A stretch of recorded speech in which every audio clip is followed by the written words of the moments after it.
శ్రీశైలానికి వచ్చే ప్రతి శివభక్తుడు ఖచ్చితంగా చూడాల్సిన వీడియో ఇది. పరమ పవిత్రమైన శ్రీశైల శైవ క్షేత్రంలోని పాతాళ గంగ దగ్గర నేను చూసిన కొన్ని దృశ్యాలు నాకు ఎంతో బాధ కలిగించాయి. ఈ పాతాళ గంగలో స్నానాలు చేయడానికి వచ్చిన భక్తులంతా వారి వెంట తెచ్చుకున్న ప్లాస్టిక్ కవర్లు, సబ్బులు, అండర్వేర్లు, నీళ్ల బాటిళ్లు అన్ని ఇక్కడే వదిలేసి వెళ్తున్నారు. ఏంటి ఈ దారుణం? అసలు ఇలా పాతాళ గంగను పాడు చేయడానిక వందల కిలోమీటర్లు ప్రయాణించి ఇక్కడికి వస్తున్నది. ఎంతో పవిత్రమైన పాతాళ గంగలో మునిగి వెళ్లిపోవాల్సింది పోయి సబ్బుతో స్నానాలు చేసి మురికి కాలువలా తయారు చేస్తున్నారు. ఇదేనా మనం చూపించే భక్తి? ఒక నిజమైన శివ భక్తుడు తన శివయ్య ఇంటిని ఇలా చెత్త చెదారంతో నింపేసి వెళ్తాడా? పాపాలు తొలగి పుణ్యం లభించాలని ఆ బోలా శంకరుణ్ణి వేడుకోవడానికి మీరంతా ఇక్కడికి వస్తుంటారు. కానీ ఏం లాభం? ఇలా దేవాలయాన్ని చెత్త చెదారంతో నింపేసి మళ్ళీ పెద్ద పాపాన్ని మీ వెంట మూటగట్టుకుని వెళ్తున్నారు. ఇప్పుడు మీరు చూస్తున్న వ్యక్తి సెర్బియా అనే దేశం నుంచి వచ్చాడు. మన దేశాన్ని శుభ్రంగా చూడాలన్నదే ఇతని కోరిక. భారతదేశ నలుమూలలా తిరుగుతూ ప్రజల్లో పరిశుభ్రతపై అవగాహన కల్పిస్తూ చెత్తతో నిండి ఉన్న స్థలాలు శుభ్రం చేస్తూ తన వంతు సేవ అందిస్తున్నాడు. అదే విధంగా 12 జ్యోతిర్లింగాల దగ్గర శుభ్రం చేయాలని సంకల్పం పెట్టుకున్నాడు. ఇప్పటికే 3 జ్యోతిర్లింగాల దగ్గర శుభ్రం చేసి ఇటీవల మా టీం ని సంప్రదించి శ్రీశైలానికి వచ్చాడు. మా పూర్వ సంపద రక్షక సేన టీం తో పాతాళ గంగ దగ్గర భక్తులు వేస్తున్న చెత్త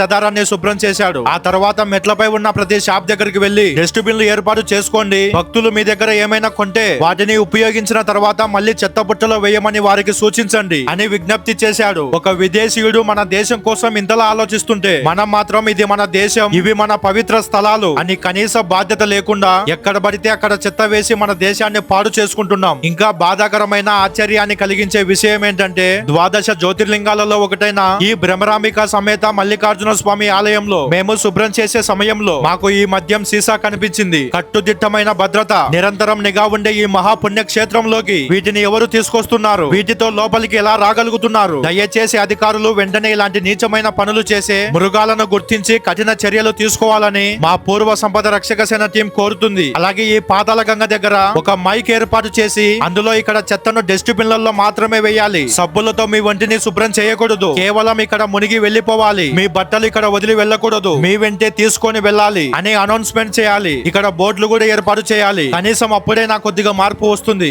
ఆలయ అధికారులు ఇక్కడ డస్ట్బిన్లు ఏర్పాటు చేశారు, కానీ చెత్తను వాటిలో వేయకుండా పక్కన వేసి వెళ్తున్నారు. ప్రతిరోజు ఇక్కడ శుభ్రం చేపిస్తున్నారు, కానీ మళ్ళీ ఇక్కడ చెత్త వేస్తూనే ఉన్నారు. అధికారులు వారి పని వారు చేస్తూనే ఉన్నారు. ఇక్కడ మారాల్సింది మనం. ఆ శివయ్య ఇంటిని ఇలా చెత్తతో నింపేసి వెళ్తున్నా మీకు శివయ్యను పూజించే అర్హత లేదు. దయచేసి ఇకనైనా మారండి. ఈ విషయం ఎక్కువ మందికి చేరడం కోసం ఈ వీడియోని కనీసం 5 మందికి షేర్ చేయండి. హరహర మహాదేవ్ అని కామెంట్ చేయండి.